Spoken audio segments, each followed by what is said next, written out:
This episode is made possible by Badlands Pets. As you all know, Mojo, my precious baby, is the reason why I found love in the first place. He made me feel love again. So I would do anything to ensure his health and longevity. And actress Katherine Heigl and I have that in common. She's helped save over 16,000 dogs through her foundation. And after doing a ton of research, she feels there's one place we can look to improve any dog's health, and that's their food. So fortunately, she found that just by adding a few special superfoods to her dog's food, she saw huge transformations in their health. So she's made a 20-minute video explaining step-by-step how anyone can do the same thing to see incredible changes in their dog's health. I've definitely re-looked at what I'm feeding Mojo and making sure that, hey, he only has one life to live, and I want to make sure it's the best damn life. So if you want to keep your dog healthy and happy, go to badlandsfood.com/dateable and watch Catherine's video right now.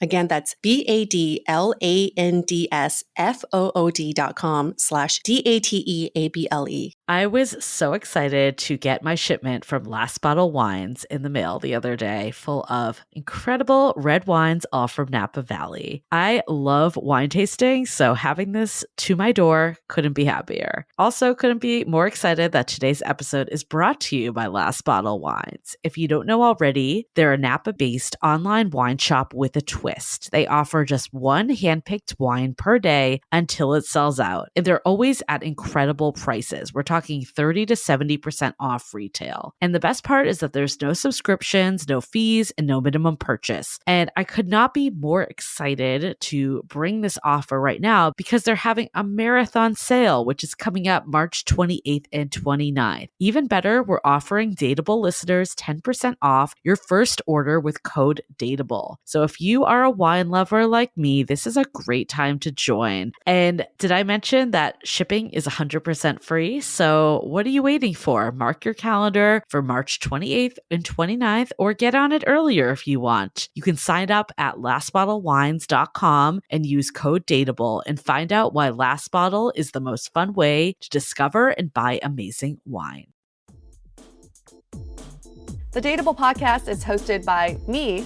I'm Yue, a former dating coach in New York turned active dater in San Francisco. On each episode, you'll hear commentary by my producer, Julie Kraftchick, and other surprise co-hosts.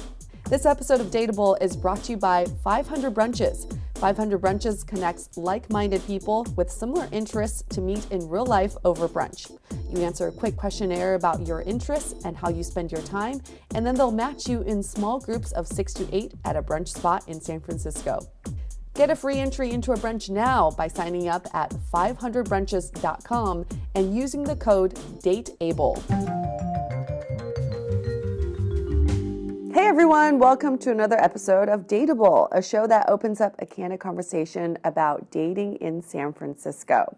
I have my co-host with me today. His name is Harrison. Hello. It's great to be back. Let's nice do to this. have you. Always. I feel like I see you all the time now. We're just like best friends. We're like roomies or something. Yeah. This is my home away from home, the Dateable podcast. And we're making this into a threesome because we've got Aaron here. That sounds great to me. With his awesome blue hair. We dig it. I've been dating Smurfs, that's why. And it rubs off on you. Or avatars, whatever. So a couple stats on Aaron. He's been in San Francisco for 8 years. He's 30 years old, and he's currently actively dating, but also you are consistently dating someone right now. Yeah, right? It's one of those things where it's like, it's so new in its, it's in its infancy, and it's hard to DTR right now. You know what I mean?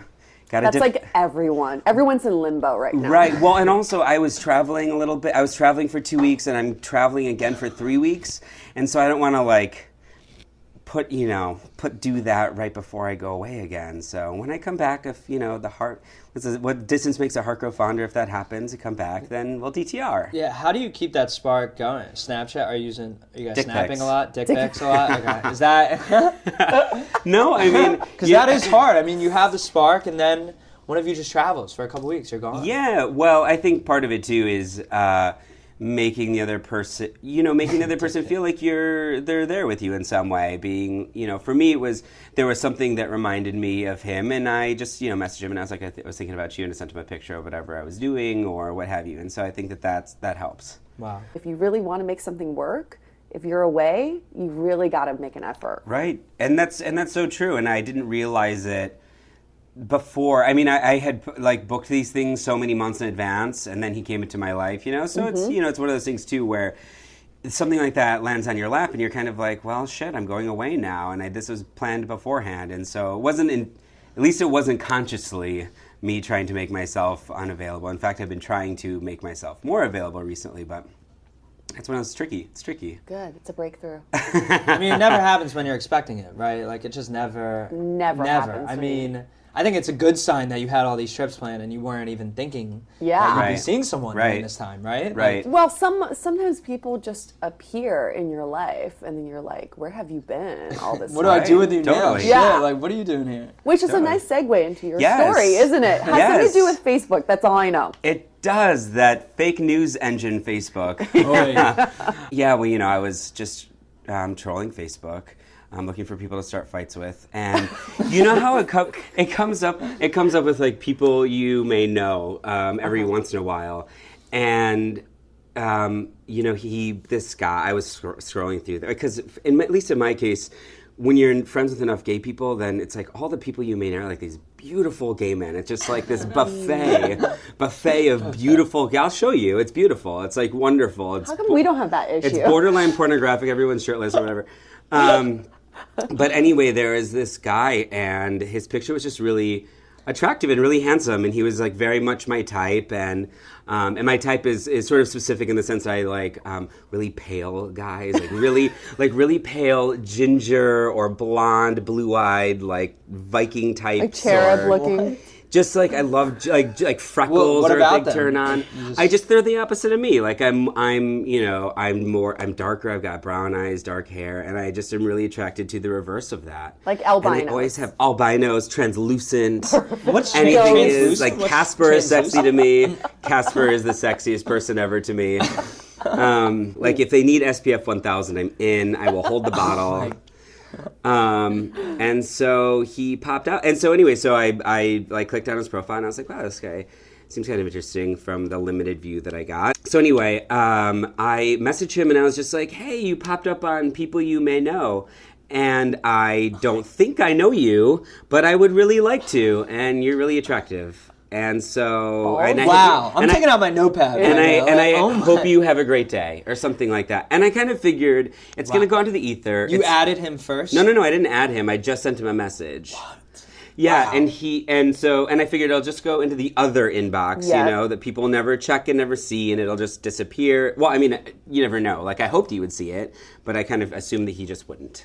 And so anyway, he messaged back like pretty quickly, like not even a half an hour later or something like that. He messaged back and he said something like, oh, it's really sweet, and I would like to get to know you too. And so this was, I think, like I want to say it was like on a Monday or something like that this happened. And so through the course of our short conversation, we sort of planned to meet up on a Thursday of that week. So there was like a 4-day interim. And during that interim, we started having conversations via Facebook Messenger. He added me, we became friends on Facebook, started chatting, had really good conversations, really stimulating, like intellectual, fun conversations. And then we went on a first date. And the first date was it was kind of like a traditional first date, which is something that I really like am enjoying doing now, like a dinner and a movie, and do something like fun and How old Kabuki? school of you. I know, very right, because I've been trying to take like a different path to what I had been doing, Which was? just a lot of like going out to bars and meeting Drinking. people, and some kind of, and that was the other thing too. I was doing like a dry January, so I was like, let's avoid the drinking situation. So yeah, we did like a shabu shabu, which is kind of fun to do, Nice. interactive, and then we went and saw a movie and stuff. And like both of those were really good. And then we went to like the Boom Boom Room, which is like live Yeah. music, and we like Great stuff. checked that out. And then So you went Kabuki?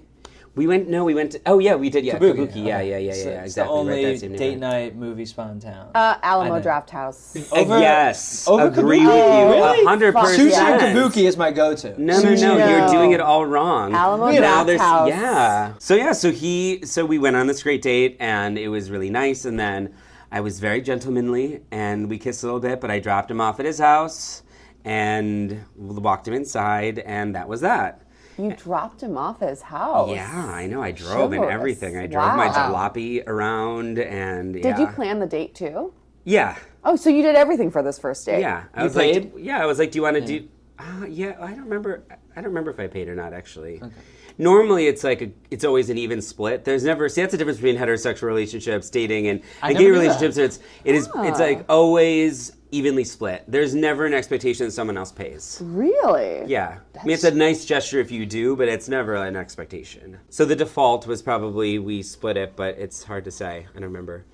And then we went on like another few dates, and then it was really good. And then we, had like a beautiful little Valentine's Day yesterday. So this is recent. This is still going. Yeah, this is Wow. still going. But now, next Thursday, I'm gone for 3 weeks. Yeah. Again.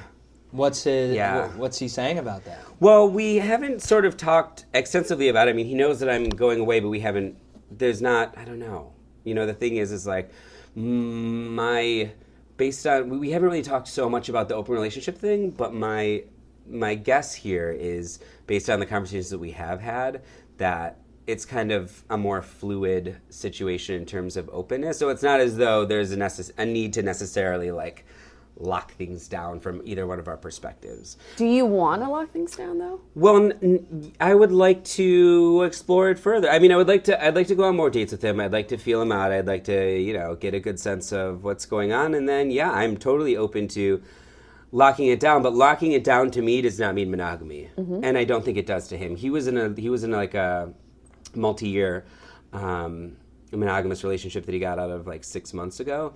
So I think he's probably enjoying the sort of liberation, which I'm totally fine with. So So what does locking it down mean then? yeah, I think for me it means establishing like we're both on a path to see this be something more substantial. That doesn't necessarily have like a definition of but just like we're on this path, not like we're fuck buddies. You know what I mean? That's different. Like a promise ring of sorts, if you will. Runway. Getting It's like pinned. so when you date when someone dates you, it's open, like it's always an open relationship with you. well, I mean, Is that your like policy? so my last like long-term relationship was monogamous. Okay. And I think that it's, for me, not super essential to do that. And so I think if someone wanted to, if the other person was like, I really want to be monogamous, I would say I'm open to doing that, but I also need you to understand that it can't be a forever thing for me.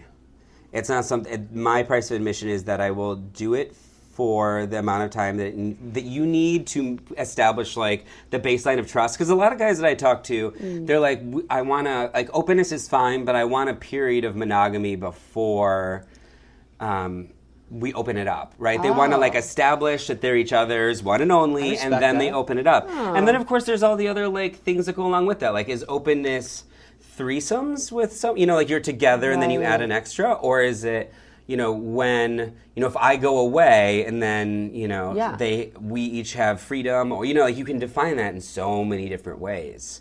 And I think it's all up for negotiation. So on a scale 1 to 10, 1 being like, he's all right, 10 being like, I'm super in love with this guy, where are you? God, it's really hard to say. I would say that I'm definitely over the 50% mark. Okay. I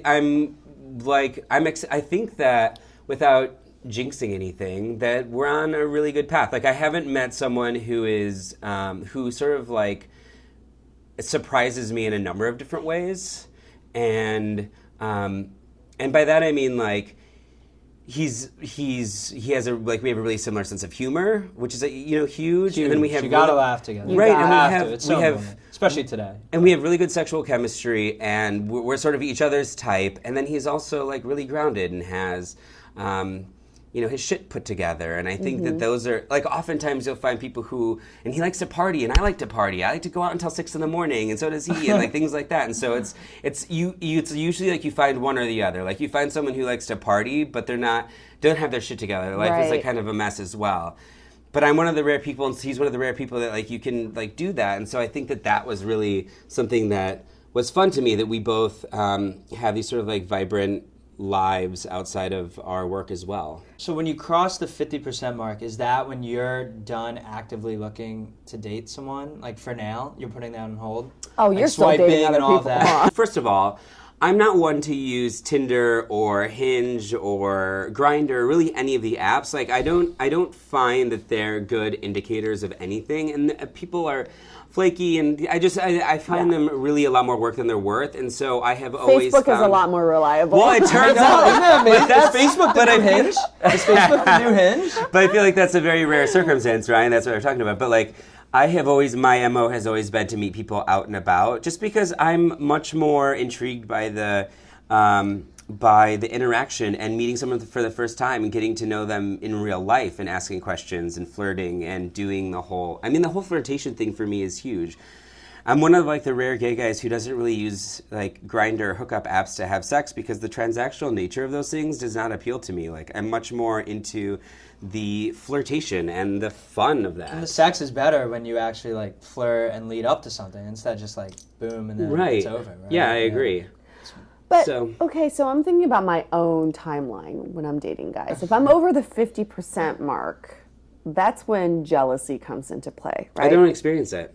You don't experience jealousy? No, not at all. So if you find that he's dating other people and you see it? Oh, I've seen him have sex with other people. Oh. What? Yeah, or like hook up with other guys at parties.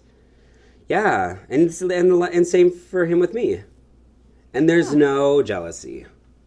You're both at the same level there? Well, at least, honestly, at least I am. But my suspicion. I mean, it's a good conversation to have, and I intend to have it. But it's like based on the fact that we've both sort of gone into these situations acknowledging that this is likely going to happen, that we're both okay with it. And so there's in like polyculture, and I'm not an expert in polyculture, and I've never actually been in a poly relationship, but there's a word called compersion, and I encourage every listener to look this word up because it's really a fun word. But the short of it is sort of the opposite of jealousy. So when you see your partner being pleasured by someone else, or just happy even in the absence of you, it makes you happy. And if you're secure in your relationship with a person, like jealousy doesn't really serve a lot of purpose other than to sort of create this illusion that it means that you value that you value the relationship more. But that's not true at all, right? And is this something you communicate together, like intentionally, or is this just something that you assume? I mean, in an ideal world, yeah, it's communicated like very thoroughly, actually. And I think when the time comes when we establish like, okay, this is something that we wanna like continue to do. We wanna continue to see each other and like build towards something. It's a conversation I think is incredibly important to have. Like, what are your boundaries, if there are any? What do you expect from me? What should I expect from you? What is your price of admission in the relationship? And if those align, or if they can be compromised, and worked out, then I think you're in a good spot. But I think it's a little bit too early right now I think that like once you establish monogamy, see in the gay culture, the default is not monogamy. I think in straight culture... So it's odd if it's monogamy. No, it's not that it's odd. It's just that it's not assumed. Okay. Right? So, like, the assumption, I think, in straight culture is that you're going to be monogamous unless you just say otherwise, right? But especially in San Francisco gay culture, I think I would venture to say, and there's probably no data on this, or maybe there is, I don't know, that there's probably more people in some form of open or monogamish relationship in gay culture than there are people in straight, as in, like, absolutely 100% monogamous relationships. And so, with that in mind, like over time, like, I'm from Michigan, just like the sort of like traditional down home, salt of the earth sort of way of thinking about things. And and even gay men who still live in Michigan who I talk to, like their expectation is very much monogamy. Openness is still kind of a foreign thing to them. So combine that with sort of burner culture, which is also super pervasive in the San Francisco gay community, and a lot of the nightlife now consists of a wide range of sexual fluidity. It just opens a lot of people's or pushes a lot of people's sexual boundaries. And in my case, living here for 8 years, I came here as sort of a wide-eyed Michigander, and then I'm a San Francisco weirdo with my nails painted and my hair a different color. Hair, I don't know. There's something about that. So then, what's the purpose of DTRing then? I think that first of all, it's a level set, right? Okay. I think it's important to level set as to where you are and what you want. Like if he was like, I just want to just kind of like date people for I don't know, a year or a lot longer. I just don't really want to define anything right now. Then that's one thing, Okay, but what are you defining though? I mean, so I think that there's when do you call him your boyfriend? Yeah, like right? a boyfriend, right? Or like, are we going to sort of, I guess part of it is like, do you see a future? Is that future a week? Is that future 3 months? Like, are we going to start talking about going on vacation together, doing a weekend together in a couple of months, that sort of thing? Like, do you see a future? And by future, you mean not what you're doing in the future, but being with each other for an extended amount of time. Right, exactly. Oh, okay. So it's kind of and there are no tangible parts about that. Just I want to be with him for a long time. Like you don't think in your mind marriage at this stage, right? Well, that's a good question. I mean, for now, everything is going really well. There's no reason to think that it would go in the reverse. So that's exciting to me. And if like that continues to feel good and we both continue to feel good doing that, then I want to continue doing that. And then, especially once I came back from this vacation, really talk to him and establish, like, do you want to continue doing this? And see each other more frequently and whatever. Where are you going, by the way? Australia and 3 New Zealand. weeks. Oh, so nice. And you Yeah. don't want to take him with you? I would love to. I actually yourself? said to him, I was like, get your ticket. He's like, I What can't, did I he gotta say? work. Oh, work. Okay. I've always invited anyone who wants to come on trips and stuff to just book it, because I always travel alone. I was gonna Yeah. ask, So- are you going with anybody? Okay. So you were in a monogamous relationship before. Yeah. Was it because of this relationship that now you're not into this whole monogamy thing? I'm thinking like Yes. chicken or the egg. Which one is it? Yes, I think that had a huge part to do with it. I don't think that was the only reason. I think during like the couple of years that we were together, I definitely wanted to explore openness, and he was very much not interested in that. And then right at the tail end of this relationship, I was like, I really want to go to Burning Man, and I want to go there Unhinged. unimpeded by structure. We can pick up monogamy when we get back, but like I want to go there and not be restricted. I want to be able to experience it fully, whatever that means. And he, like that ex-boyfriend like used to go to bathhouses and stuff and saunas, and I was like, go to the sauna, go have fun, like do whatever you want, suck all the dicks. I'm like, tell me, like, to send me pictures and videos. I don't, like, I'm into it.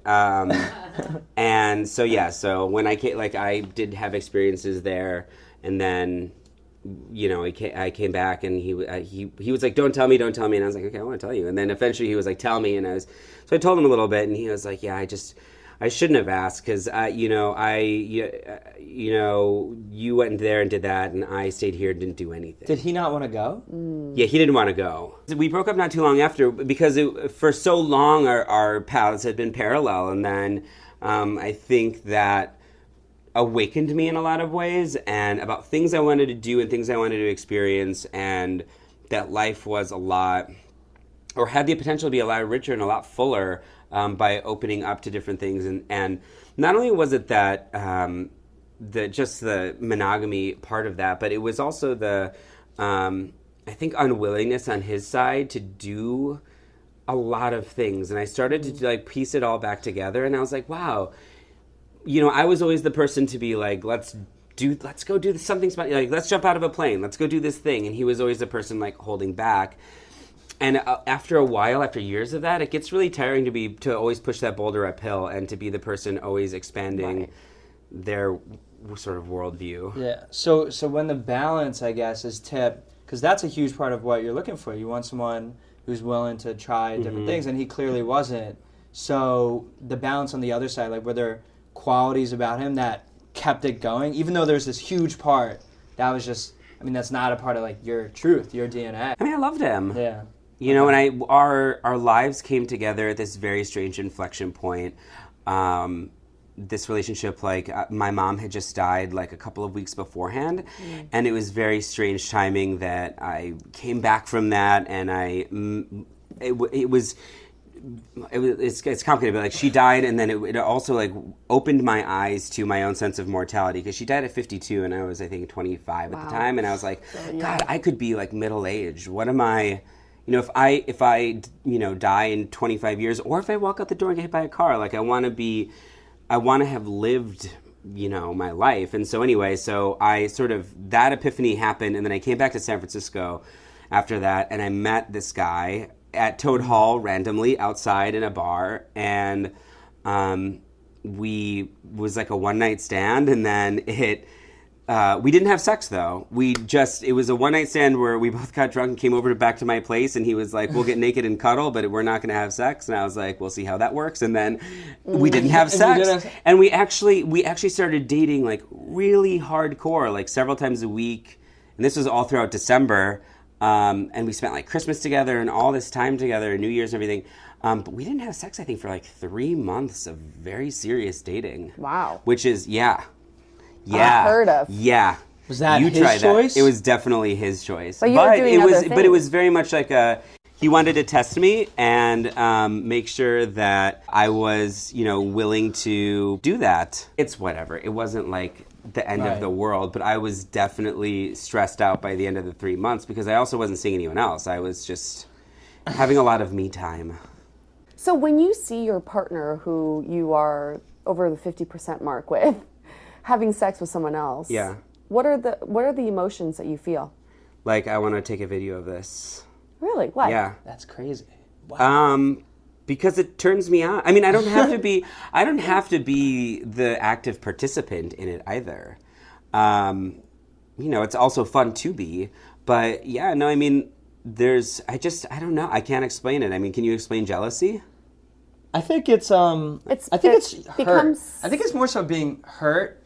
Like, if I'm jealous, I'm hurt that there's something I'm not, like, why does she have to resort to some But it's different not, okay, avenue, but see, this is I know that is like an elementary, like, but I take view, issue with this, because certainly, like, you have more than one friend, right? Right. But, like, your friends wouldn't get jealous of you hanging out with your other friends. I have like three friends. I think they're listening to it. But think about that. Like, they wouldn't be offended if you hung out with your other friends, because why would they be? Even if you've DTR'd the relationship as friends, even if you've DTR'd the relationship as best friends, even if you went out with a whole bunch of other friends or whatever, and you went to a bar and you just so happened to run into that other friend there, I mean, it's a great point. I think, I guess the physical component is just what puts you over. Like, that's a great analogy, but no, because we've had this conversation before. I mean, in our group of friends, people get jealous when they're left out of invitations. Yeah, you can get jealous in friends. When they look at Facebook pictures of their friends somewhere else and they weren't invited to the same thing. It's, you know, people still get jealous because it comes from possession. Right. It's feeling possessive of the person that you identified as your friend, right? Mm-hmm. So for me, I get jealous when I know the partner that I confessed kind of my feelings to has similar feelings for someone else. And to me, it's sort of like, well, he should only feel those feelings for me. Why is he feeling that for other people? How would you explain something like that? I would look at it like, you can establish your primary partner, right? You can establish and say, you are the person that I love. I'm never going to leave you. I'm never going to abandon you. This has nothing to do with, you or your faults or whatever insecurities you have, and Lord knows I have many insecurities. I have things whenever I'm broken up with, I immediately go to is like, this is why, because it's my insecurity, right? And we all have those things where it's like you see that in yourself. And they're things that people might not even see in you, but you see them in yourself. And so you point to those and say, these are the reasons why, right? And so you can establish with someone, like, you are you and I love you for you, but there's also this other thing that I would also like to experience. And just because I do this, it's not a zero-sum game. Just because I do this 20% does not mean that our 100% goes to 80%. It just means there's 120% of things now. But you still have a set number of time, in a given day. So it's but you can't spend all of your time with your partner. Right.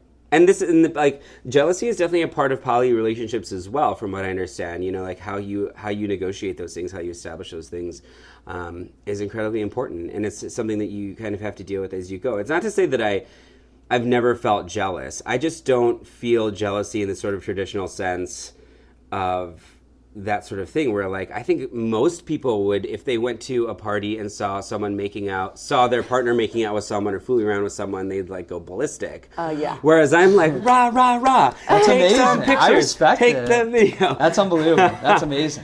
I'm into it. But at the same time, like I also have to feel that our relationship is secure and that there's trust. And like for me, I think if there was a lying situation happening, that's way worse a grievance. Like if you want to have sex with someone else, tell me you want to have sex with someone else, and like you can do whatever you want. So you want full disclosure from your partner? I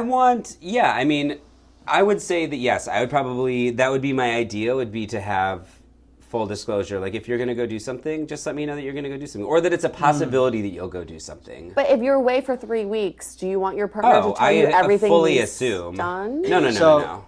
But eventually, like that's part of like the DTRing. Like if you're gonna define the relationship, I'd want to establish like what our boundaries are, and establish the base level of trust, and like what is openness, what is not openness, what is cheating. Because you can still, even in an open relationship, you can definitely still cheat. Absolutely. And so I'm just totally morally against cheating. I think it's a completely useless and stupid thing. Is cheating when it's emotional? Is that no? Cheating is when you're lying about what you're doing. You're just lying? Okay.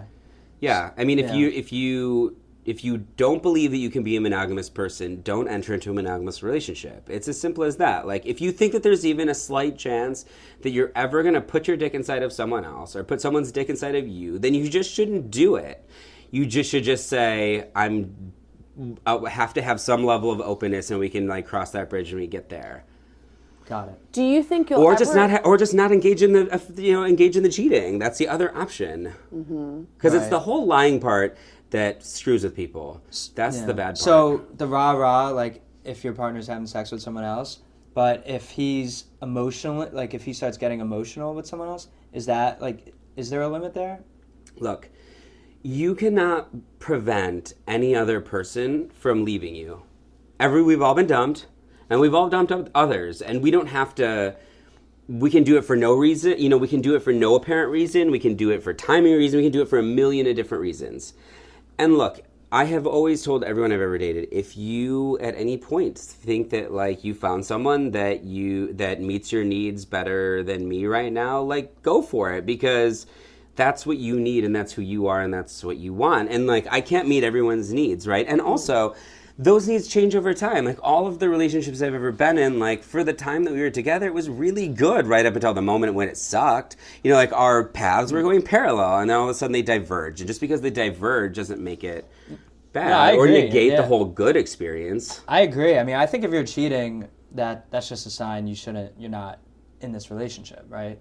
If you're cheating subconsciously, you don't want to be dating the other person. But then what is commitment? Because to me, commitment is when your needs diverge and then you commit to each other to work on those things, work on those conflicts. But if you say this is a relationship where at any point I'm not meeting your needs or you're not meeting my needs, I can peace out, there's no commitment there anymore, right? Well, I think that there comes I would agree with you that if you're going to commit to the person, part of it is that you commit them because you want to be with them and you love them and you want to do that. If you're so willing to just peace out, then you probably, the commitment wasn't real to begin with.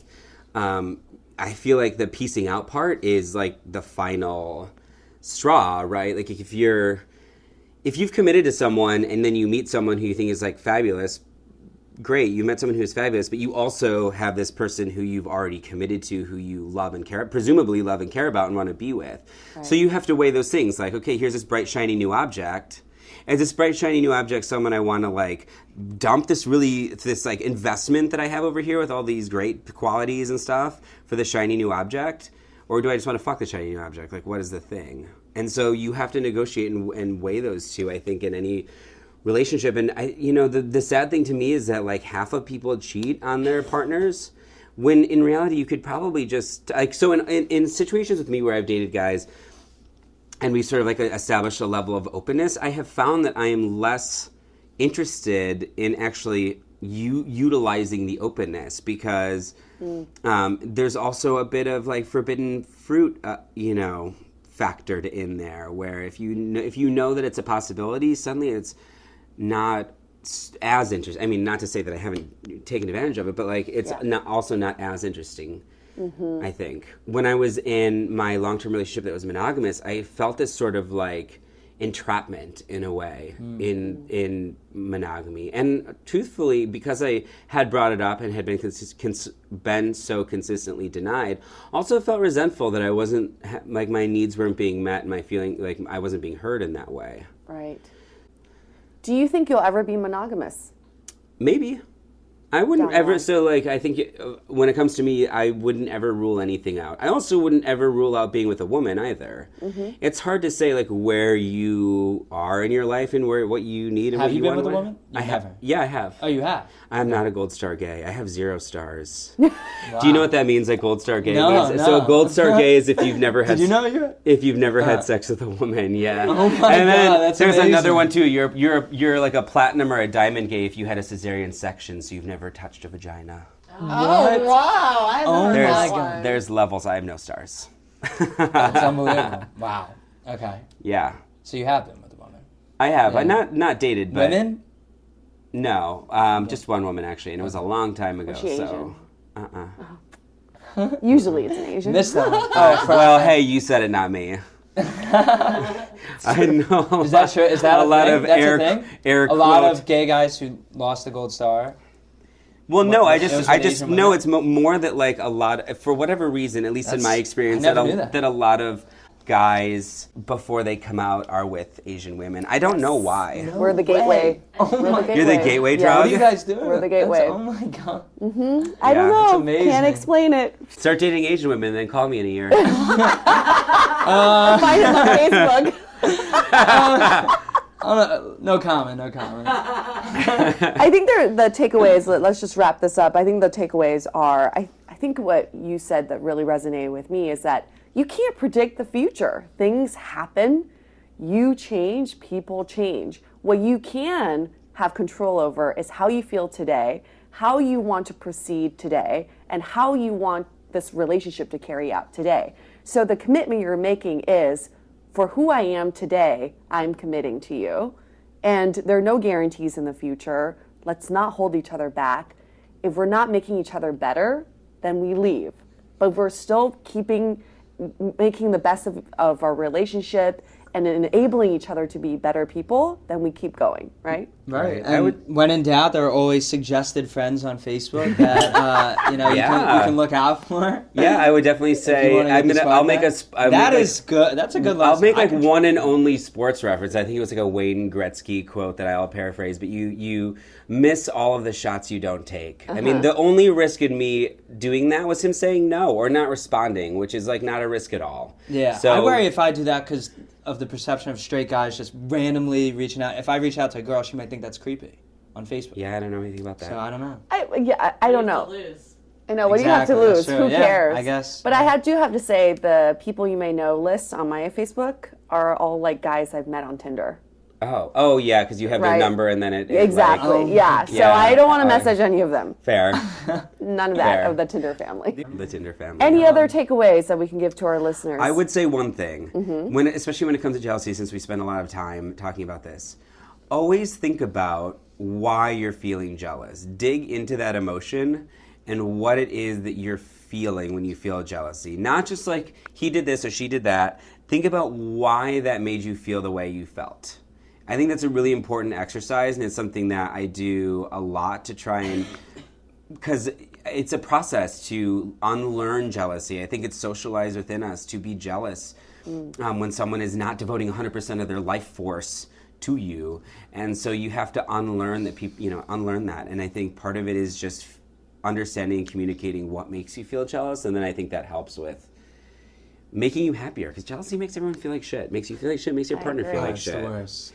So if you can unlearn it, unlearn it. I know. And you eat lots of ice cream. She's the so worst, good. yeah. Haagen-Dazs makes so much money off of jealousy. They should just rebrand. And you're just Jealousy. and you're just refreshing recently added Facebook friends on there. refresh. Any takeaways from you, Harrison?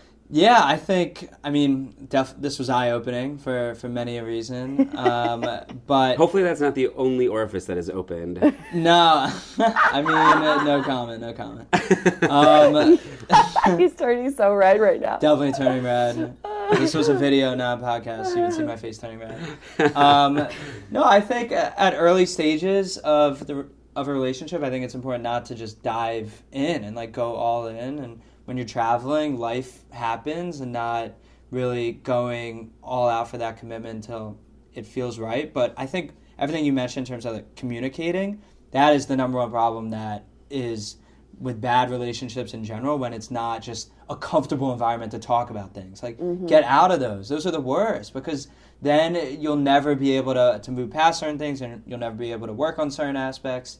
And so if you can't have open dialogue about relatively important and less important parts about what's going on, then that's horrible. Like, if it's not a comfortable place for that, Yeah. peace, we out. One last takeaway is, Aaron, you taught me something today that really opened up my eyes, is a whole new definition of DTR. Because I think, being a straight girl, I think DTR is when you define whether you're my boyfriend or not, right? It's black or white. But you're saying DTR could be on so many different levels. It's talking about, what is this track we're on? Let's define if we're on the same page and we're going down the same track. And that is eye-opening for me, because listeners at home, when you DTR, it doesn't have to be labels. It's about, are we on the same page? Do we see eye to eye? Do we feel the same way? Love it. More important. Way more important than, are you my boyfriend? Well, I think also straight people are on that Sleep sort at of night. like on that path to, you're sort of on that path to getting married. It's always I like know. so it's like you do the steps. You're boyfriend and girlfriend, then you're engaged, then you're married. You're like, everything's sort of like predefined. It's scary. But when you're gay, yeah. everything's up in the air. Until recently, you couldn't even get married, so the relationships were never really defined formally. True. That's so That's a great true. point. That's an amazing I point. just want to be gay now. Do it. Gay! Right? Can I just sleep with myself and then, bam. My God.